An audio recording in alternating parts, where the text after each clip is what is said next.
ডানো পালাইতে বাড়ি থেকে। হ্যাঁ গো, তুমি আবার কোথায় চললে? আমার মাথা যন্ত্রণা করছে, গপ গপ করছে, আমি লগেনের দোকান থেকে একটু চা খেয়ে আসি। আরে মা, বাবা আবার রাগ করে পালাইছে নাকি বাড়ি থেকে? যাই যাক, আর ভালো লাগছে না আমার।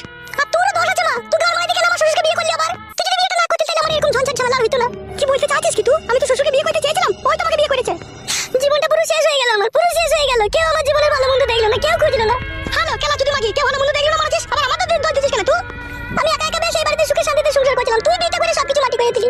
তা তুই করলো সংসার, তুই কর, তাহলে আমি বাড়ি ছেড়ে পালাচ্ছি। বল, আমি পালাবো তাহলে বাড়ি থেকে? বাগো, তাইলে আমি ওই বাড়ি চললাম, বুঝতে পেরেছো? আর আমার বাড়িতে মাঝে মধ্যে যাবা, তোমার এই ছোট বৌমা আদা দিয়ে লাল চা করে দেবে, একটু খেয়ে ঠান্ডাটা সারিয়ে আসবা, বুঝতে পেরেছো আব্বা? বাপ ফজকি রে, তোকে ছেড়ে আমি কোনোদিনও থাকিনি রে, তুই ওই বাড়ি চলে যাবি? মন খারাপ করো না আব্বা, তোমার এই বৌমায়ের লেগেই আমাকে যেতে হয়েছে। আম্মা, তাই তুমি আর এই বাড়িতে থাকবে না আব্বা? আমি তাহলে কাকে আব্বা বলে ডাকবো? কাকে আর আব্বা বলে ডাকবে? তোর মাকে আব্বা বলে ডাকবি। মাকে আব্বা বলে ডাকবে? যেমন কর্ম তেমন তার ফল। তুই মাকে যে আমাকে তাবিজ মাদুরি করে খেপা করে দিতে চাইছিস, সেই জন্যই তো আমি ওই বাড়ি চলে গেছি। কথা বেশি হয়ে গেছে, তাড়াতাড়ি চলো। দাঁড়া না ফেদা, তো হামরা কামড়ে করছিস কেন? বাবার সাথে একটু কথা বলে যায় নাকি? যা যা নিয়ে যা। আব্বা গো, চললাম আমি, বেশক্ষণ দাঁড়িয়ে থাকলে অসুবিধা হয়ে যাবে। হ্যাঁ আব্বা, মাঝে মধ্যে যাইও আমার বাড়ি। আচ্ছা বেশ, ঠিক আছে, যা তুই। এ চ শোনাবো, চ হাট।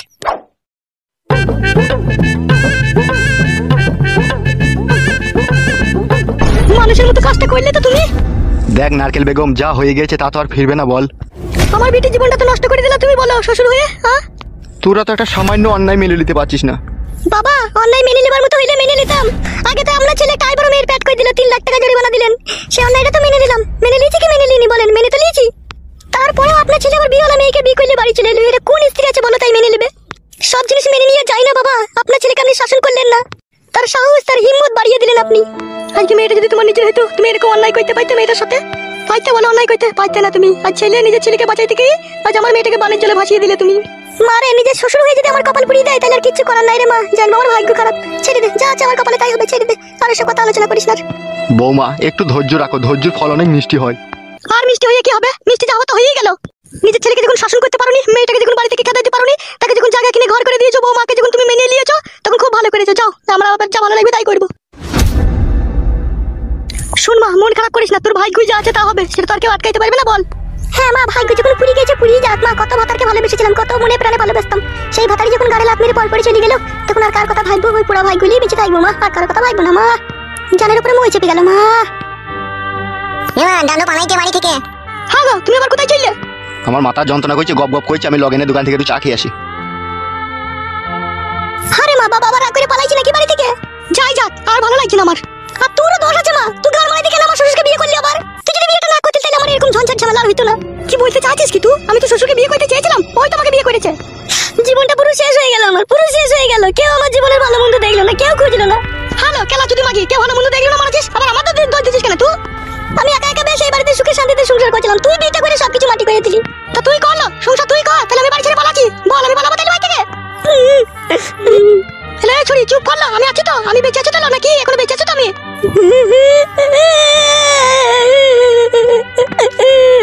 হলো, রাস্তায় ভালো ভালো হ্যান্ডসাম আইবড় ছেলে ঘুরে বেড়াইছিল, তুই এভাবে কাঁদছিস? বল আমার, আমি এই কদিন থেকে ওকে আমি অনেক ভালোবেসে ফেলেছি। আগে আমি ওকে একটু ভালোবাসতাম না, এই কদিন থেকে আমি ওকে মনে প্রাণে ভালোবেসেছি। আমি ভাবতেও পারিনি ও আমাকে এইভাবে কষ্ট দিবে। আগে আমি ওকে ভালোই বাসতাম না, কিন্তু এই কিছুদিন থেকে আমি ওকে ভালোবেসেছি, আর ও আমার সাথে এরকম করলো। সেটা পুড়ে গেছে আমার। বল, আমার ভালো লাগছে না, আমার ওকেই ভালো লাগছে। একবার উঠ মা, ওইখান থেকে একবার উঠ, আমার কাছে একটা কথা শুন। কি বল, বল কি বলবি বল। ওই কালো কুকুর ওই মস্তান ছোড়াটাকে একবার আমার কাছে ডেকে আনতে পারবি? আমি যাবো না বালুর কাছে, ও খুব খারাপ ছিল, খারাপ নজরে তাকাই আমার পানে। ঠিক আছে, তোকে যেতে হবে না, আমি ওর কাছে চললাম। তুই রান্না বান্না চাপা, যা করার আমি করবো। কেন তুই আমার ওর কাছে গিয়ে কি করবি? হলো ছুরি, সোজা আঙুলে যদি ঘি না উল্টে আঙুল কিভাবে ব্যাকা করে তুলতে হয়, সে রাস্তা আমার খুব ভালোভাবে জানা আছে। তুই রান্নাটা চাপা, আমি এই ক্লাব থেকে একবার ওকে দেখা করে আসি, যা। আর শুন, তুই শ্বশুর ফাটা কুকুর বেটা বাড়ি এলে এসব কথা বলবি না। আমি কোথায় গেছিলাম না গেছিলাম, বুঝতে পেরেছিস তো? বেশ ঠিক আছে, বলবো না, যা। ছি, এইগুলাকে সহ্য করা যায় রে। দাদা, এবার আপনাকে ভোটে জিতে তো এমএলএ বানিয়ে দিলাম, তাহলে এবার আমরা সব রকম ধরনের নোংরা আমি কুকাজ করতে পারবো তো দাদা? করতে তো পারবি সব রকম কাজ, কিন্তু একটা সমস্যা হয়ে গেছে, বুঝলি তো? আপনি এমএলএ, আবার সমস্যা কিসের? সমস্যা আসছে বুঝলি তো, আমার থানায় যে ওসিতে আছে না বিক্রম সিং রাঠোর, ওই মালটা একটু খেঁচকাই আছে। কেন খেটকে থাইলে এবার আপনি সামলাবেন? লাউড়া, তোরা কথা বুঝি না কেন বলতো? বলেন বলেন, কি বলছেন বলেন আপনি। আমি বলছি, আমি খোঁচাখাঁচি করছি, ওসিকে অন্য থানায় ট্রান্সফার করি, ঠিক আছে? ওসি যতদিন এই থানায় থাকবে ততদিন নোংরা আমি কুকাজ করতে তোরা পারবি না। ও মালটা কারো কথা শোনে না, বুঝলি তো? কিছু উল্টো পাল্টা দেখলে ধরে লিগিয়ে লকাবে পুড়ে দেবো, আর আমার কথাও সেরকম শুনবে না ও। তাই ভাবছি ওকে একটা কেস খাইয়ে দিয়ে এই থানা থেকে অন্য থানায় ট্রান্সফার করবো। আর অন্য থানায় ট্রান্সফার করে দেওয়ার পরে যে ওসি আসবে তাকে মদ ভাঙ খাইয়ে কিছু টাকা পয়সা ঘুষ ঘাস খাইয়ে আমরা নিজের হাতে করে নেবো। আর সেই ওসি আমার হাতে থেকে গেলে তোরা যা মন তাই করতে পারবি। সেই জন্য বলছি অত তাড়াহুড়ো করিস না, একটু ধৈর্য ধরে থাক। আপনি এমএলএ হওয়ার পর তো আমাদের মন মানছে না, মনে হচ্ছে আই বড় মেয়েদের উপরে খাপলা মারি, তাই মনে হচ্ছে। মারবি তো, আই বড় মেয়ে কি বাড়া, বিধবা মেয়ের উপরে খাপলা মারবি, কিন্তু একটু সময় দে, একটু ধৈর্য দে। এখন বাড়া খাপলা মারলে দাদাবাবু সামলাইতে পারবে না। দাদাবাবুকে সামলানোর মতো জায়গায় আসে দে, তারপরে তোরা যা ইচ্ছা তাই করবি। বুঝেছিস তো ব্যাপারটা? এই হচ্ছে ব্যাপার। আর শোন, তোদের পাড়াতে যা 220 কেস ঘটবে, ঠিক আছে, থানাতে জানানোর কোনো প্রয়োজন নাই, তোরা নিজেই হ্যান্ডেল করবি, না পারলে আমাকে ডাকবি। কে দরজা ঠক ঠক করছে? ওগো আমি